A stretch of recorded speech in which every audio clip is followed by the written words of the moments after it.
Doctor Mohammad ইউনূসের যে মানে internal যে মাধ্যাকর্ষণ শক্তি এবং মহাকর্ষণ শক্তি রাজনীতিবিদদেরকে এমনভাবে ঘুরাচ্ছে, উনি ডাকলে কারো মাথা ঠিক থাকে না।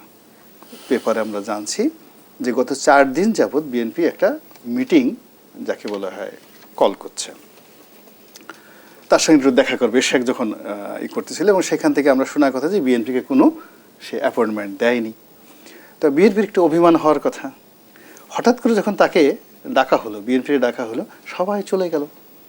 এবং দেখেন কি ম্যাগনেটিক পাওয়ার, ভিতরে যাওয়ার পরে বিএনপির লোক এসে বাইরে এসে বললেন যে আমাদেরকে আসলে হঠাৎ করে ডাকা হয়েছে, এজেন্ডাও জানানো হয় না, আলোচনায় কি হবে আমরা কিছুই জানি না, আমরা শুধুমাত্র মানে একটা আন্দাজ করে কিছু লিখে নিয়ে আসছি, এইটা ওনার কাছে দিয়েছে। উনি সবগুলোকে বসায় রেখে সুন্দর করে পড়ছেন, পড়ার পরে বোধহয় রেখে দিয়েছেন, পড়লাম আর আপনারা চলে যান। এখন ওই ভিতরে মধ্যাকর্ষণ শক্তিটা ডক্টর ইউনূসের সাথে বসার পরে আর মহাকর্ষণ শক্তিটা বিএনপির যে 4 জন শীর্ষ নেতাকে এমনভাবে টানছে, ওখান থেকে যখন যমুনার বাইরে চলে আসে সব এলোমেলো হয়ে গেছে।